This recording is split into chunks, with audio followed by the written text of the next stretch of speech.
It begins not with the roar of a jet engine or the crack of a rifle, but with the rhythmic, almost meditative thud of a sledgehammer against steel. In the thin, high-altitude air of a forward operating base, a young specialist, barely 20 years old, is systematically destroying a brand new navigation computer. The screen, designed to withstand the shock of a roadside bomb, shatters into a spiderweb of green and black crystals on the third swing. The casing, forged from military-grade aluminum, groans and splits apart. Each strike is an act of deliberate, ordered destruction.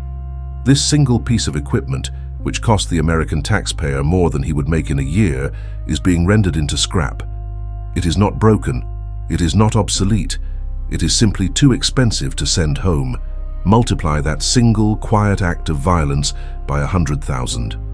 Imagine it repeated day after day, for years, across a landscape the size of Texas.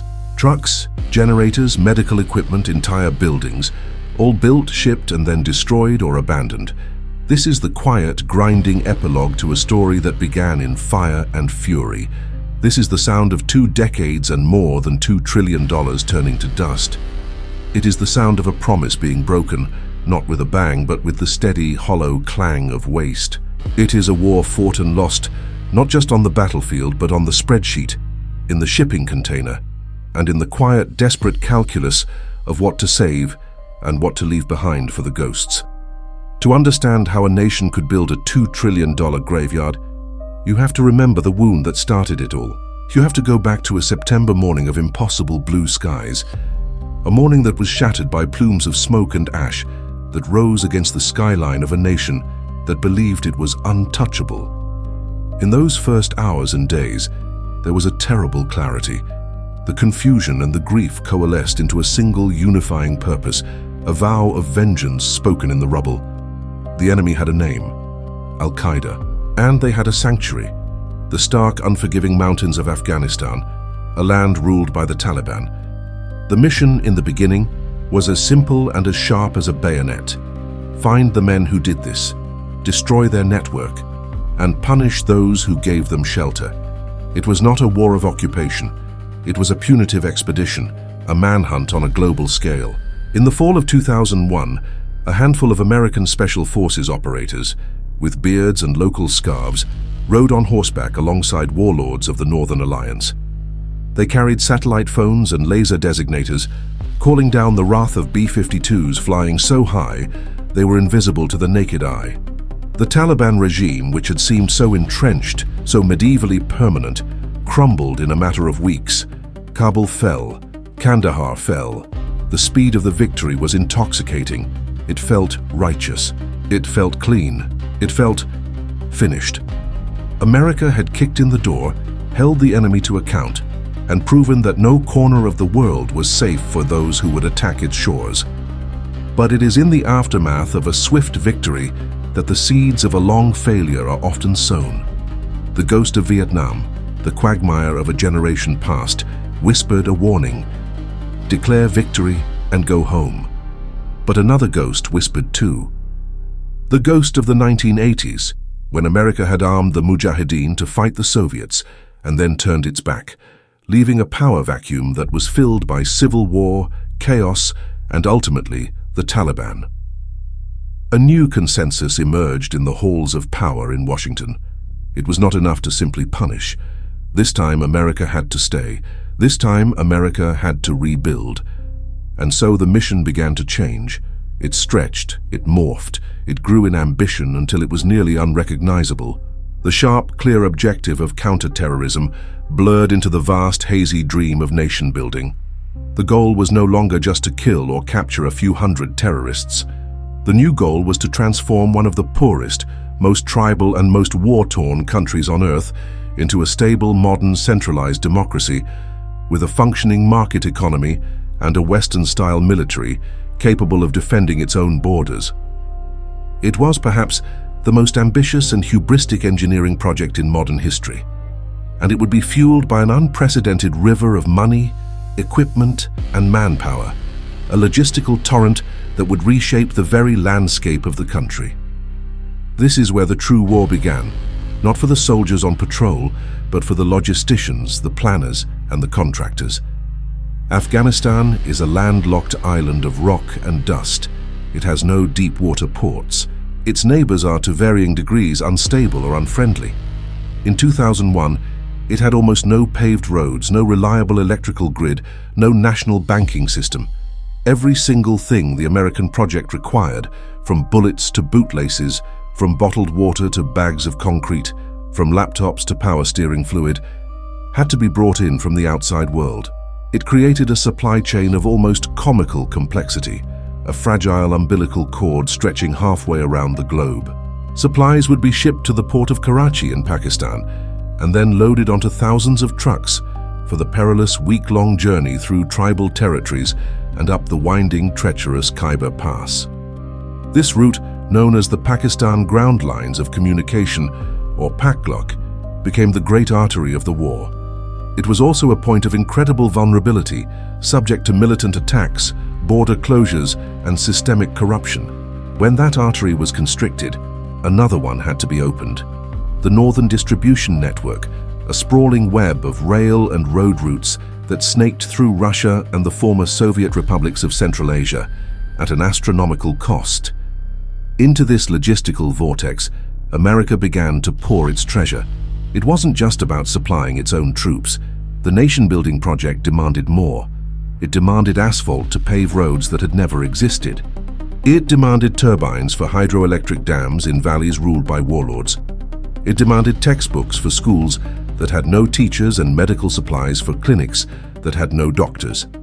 And most of all, it demanded the creation of an entire military and police force from scratch, the Afghan National Security Forces. This meant barracks, boots, body armor, rifles, trucks, helicopters, and fuel.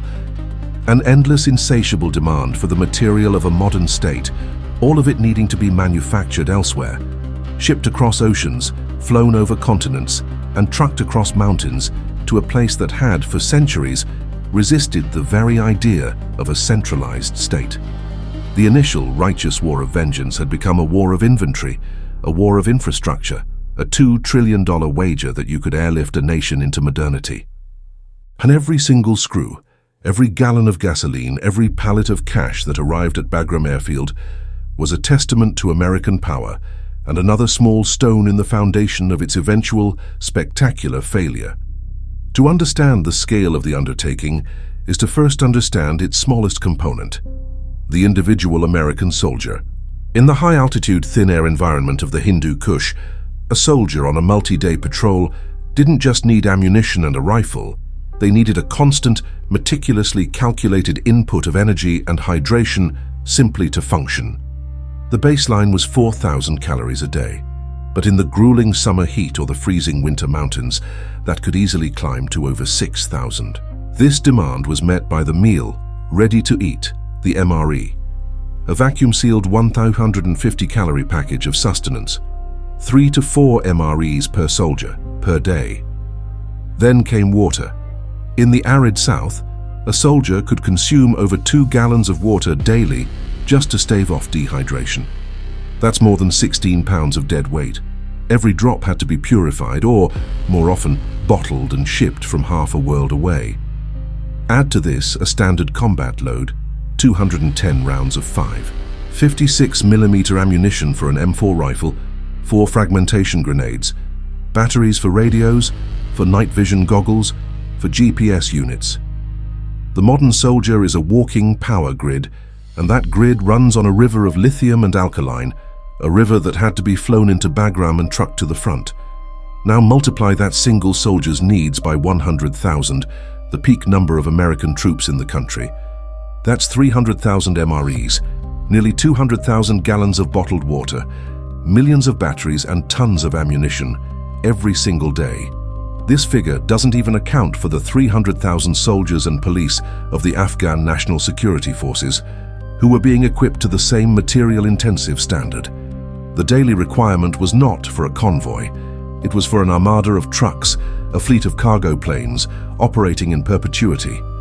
The war wasn't just fought with bullets. It was fought with pallets, with shipping containers, with the unceasing hum of a global supply chain pushing matter into a black hole of consumption, and all of it, every vehicle, every generator, every flickering light bulb in a tent at a forward operating base ran on one thing: fuel. The lifeblood of the entire enterprise was a single specification kerosene called JP-8. It powered the F-16s flying close air support out of Kandahar. It powered the CH-47 Chinook helicopters, lifting supplies to remote mountain outposts. It powered the C-17 Globemaster III cargo jets that formed the final air bridge from logistics hubs in Europe and the Persian Gulf. Most of all, it powered the tens of thousands of vehicles on the ground.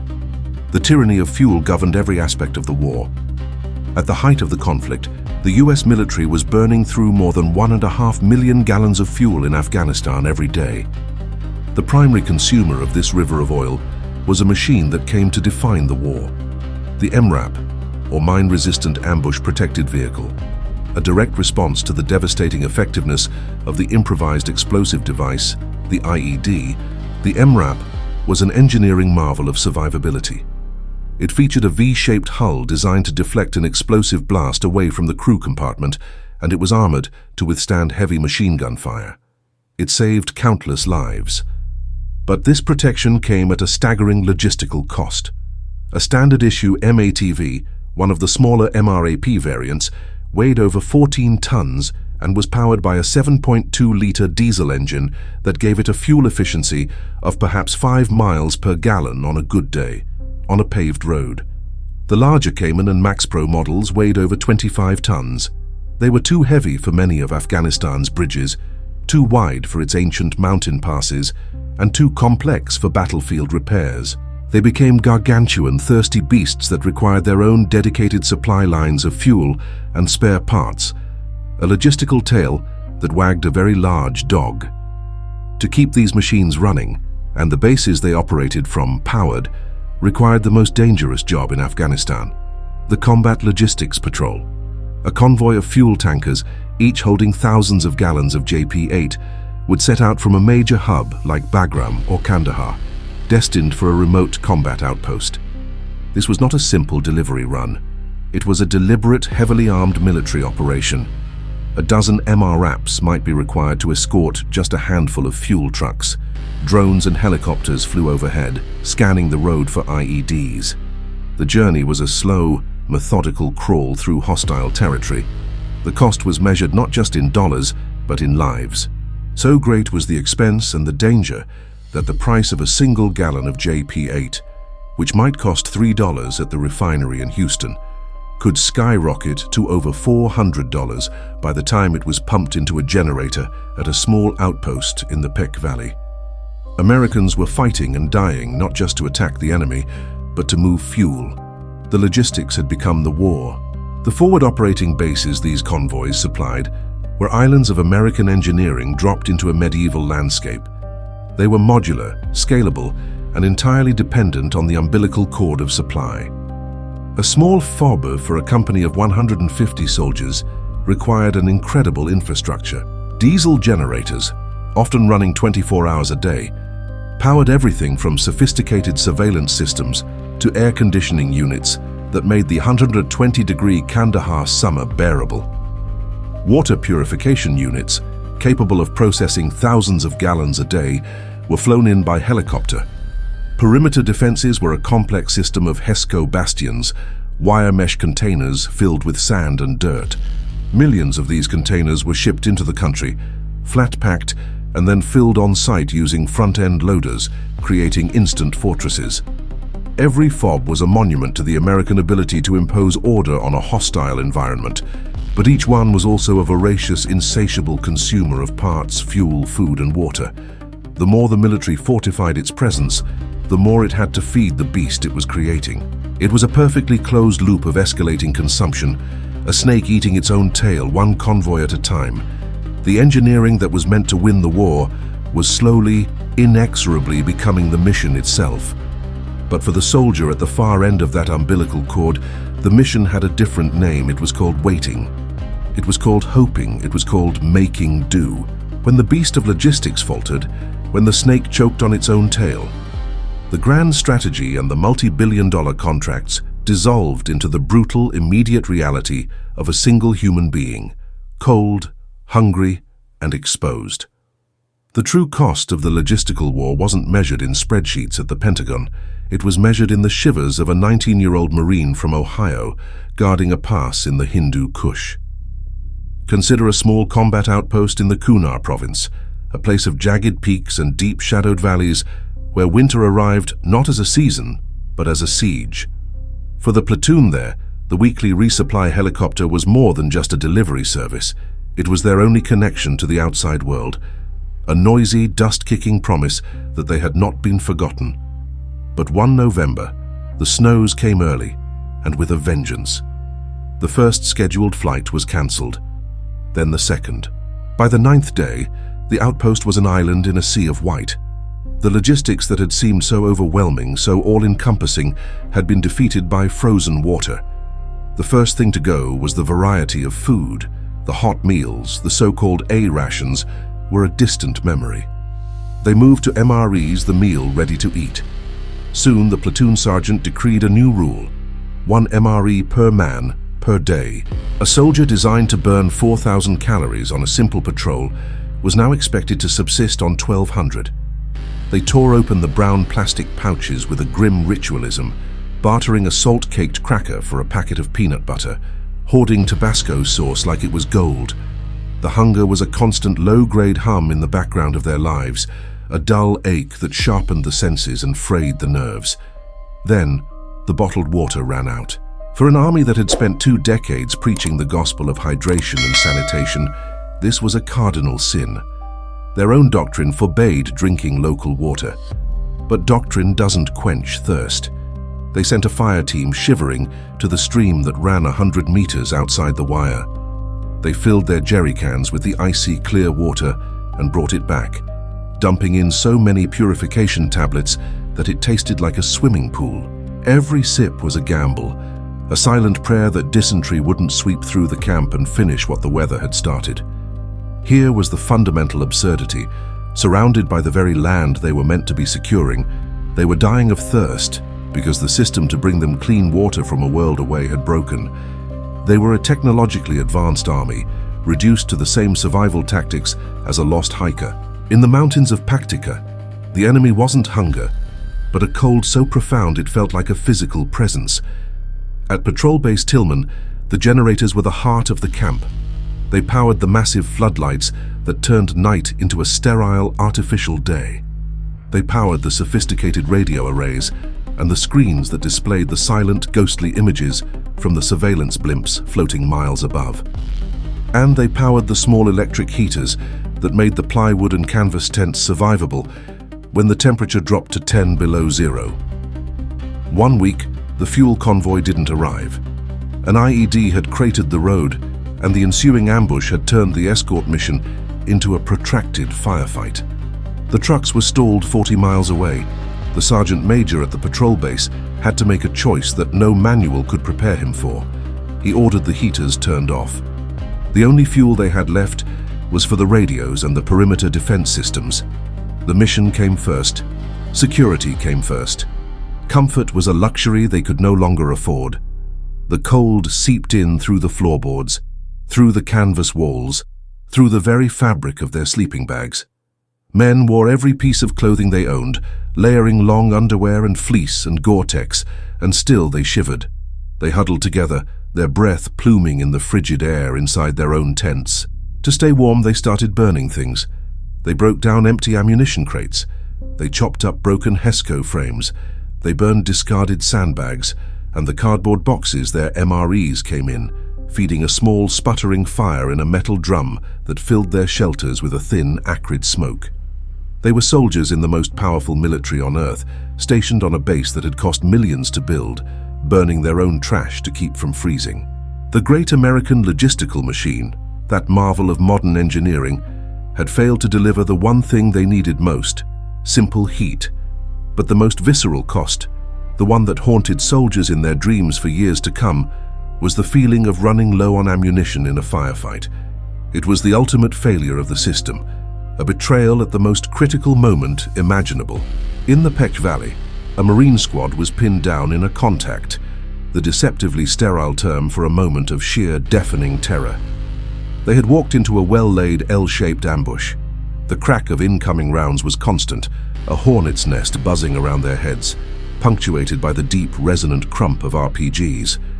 They fought back, pouring fire into the rocky ridgeline where the muzzle flashes bloomed like deadly flowers. But every magazine expended was a resource that couldn't be easily replaced. After 20 minutes, the calls started going up and down the line. "I'm on my last 2 mags. Anyone got a bandolier?" The squad leader was on the radio, his voice strained, calling for an emergency resupply. The answer that came back from the company commander at the FOB was a litany of logistical failure.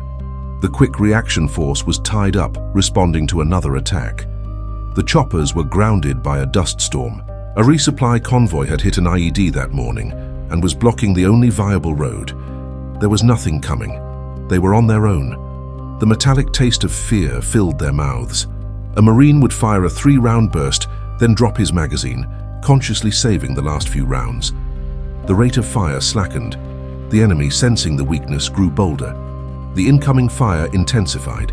The feeling was indescribable, to be a trained warrior, holding a marvel of weapons technology, and to know that it would soon be nothing more than a useless piece of metal and plastic. It was a feeling of profound and terrifying helplessness. Fighting beside them was a small contingent of Afghan National Army soldiers. Their supply situation was always worse. One of them, a young man named Faizullah, screamed that he was out of ammunition. He was crouched behind a rock, his rifle silent. The Marine next to him, a corporal from Texas, didn't hesitate. He pulled 2 of his last 3 magazines from his vest and tossed them to the Afghan soldier. In that moment, the entire war was distilled into a single, desperate transaction. An American, sent halfway around the world at immense cost, was giving away his own ammunition, his own lifeline, because the $2 trillion system that backed him had ground to a halt. The logistics hadn't just become the war. They had become the reason men were forced to choose who might live and who might die, one magazine at a time. That act of passing ammunition from one man to another was the turning point, not just of the firefight, but of the entire moral and material calculus of the war. It was the moment the numbers on a spreadsheet, the pallets in a warehouse, the fuel in a tanker, all became meaningless. The only thing that mattered was the weight of 30 rounds in a man's hand. The battle did not end in a crescendo of heroic gunfire. It simply fizzled out. The enemy, perhaps facing their own shortages, perhaps satisfied with the blood they had drawn, melted back into the landscape from which they came.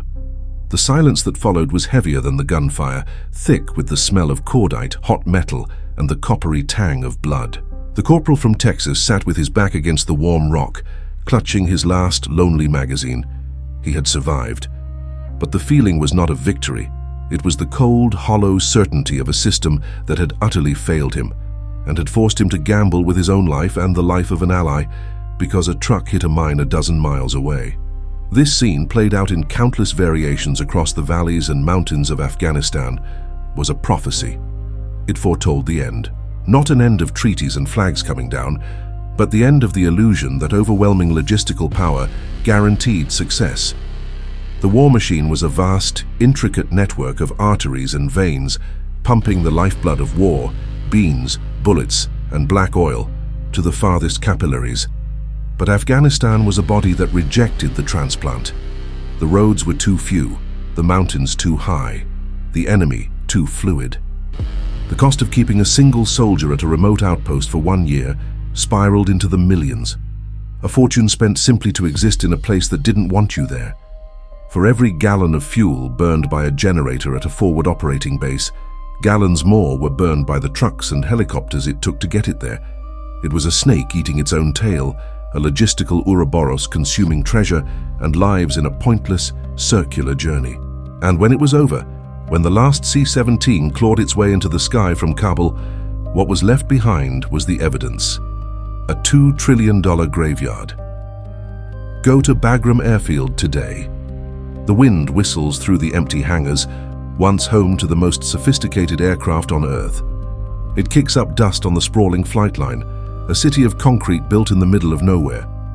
The fast food joints, the gyms, the PX, all of it stripped bare, haunted by the ghosts of a temporary artificial America. But the real graveyard lies just beyond the wire. Mile after mile of abandoned vehicles, thousands of MRAPs and Humvees designed to withstand enemy bombs sit disabled and rusting under the unforgiving sun, their tires flattened, their windows shattered. They were too expensive to ship home, too complex to be maintained by the fledgling Afghan army, too dangerous to be sold on the open market. So they were left. Monuments to a war of attrition where we attrited ourselves. The land itself bears the deeper scars. For 2 decades, massive burn pits, some the size of football fields, operated day and night on the largest bases. They were the trash cans of the war. Everything was thrown in. Electronics, plastics, medical waste, unexploded ordnance, even amputated limbs. A toxic plume of smoke, thick with dioxin and carcinogens, hung constantly in the air, breathed in by soldiers and local villagers alike. The earth itself was poisoned by the residue of our convenience, a slow-acting IED buried not in a road, but in the very soil and water of the country we claim to be saving. The land, as it always does, remembers. It remembers the concrete blast walls that sliced through ancient villages, the concertina wire that snagged the hides of grazing sheep, the deep ruts carved by armored convoys that will take a generation of rains to wash away. In the end, the logistical effort was a marvel of human ingenuity and a testament to its spectacular folly. We could deliver ice cream to a desert firefight, but we could not deliver security to a village a mile away. We could build a base the size of a small American city in a matter of months, but we could not build a single lasting institution that would survive our departure. The story of the war in Afghanistan is not the story of battles won or lost. It is the story of a shipping container. A container packed in Ohio with parts for a vehicle, shipped to Germany, flown to Qatar, then to Bagram, loaded onto a truck, driven by a third country national, guarded by private contractors, intended for a unit that had already been moved, to fix a problem that no longer mattered. That container and the millions like it is the true legacy. What became of the corporal from Texas, or of Faizullah, the Afghan soldier he armed? Their stories, like so many others, are lost to the grand, clumsy narrative of the war. But that single transaction, that desperate exchange on a barren hillside, explains everything. It reveals the ultimate failure. It was never about a lack of resources. We had more than enough of everything, except understanding. We measured progress in pounds of cargo moved, not in hearts and minds won. We mastered the science of keeping a war alive, but we never learned the art of building a peace. The final bitter irony is that America's greatest strength, its ability to project and sustain immense material power anywhere on the globe, became its greatest weakness. It allowed us to stay for 20 years, long after the war had lost all meaning, propping up a phantom state with a torrent of money and materiel. We built a house of cards on a foundation of pallets and shipping containers, and we were shocked when the wind blew it all away. The graveyard of equipment is a stunning sight, but the real tragedy is the graveyard of purpose it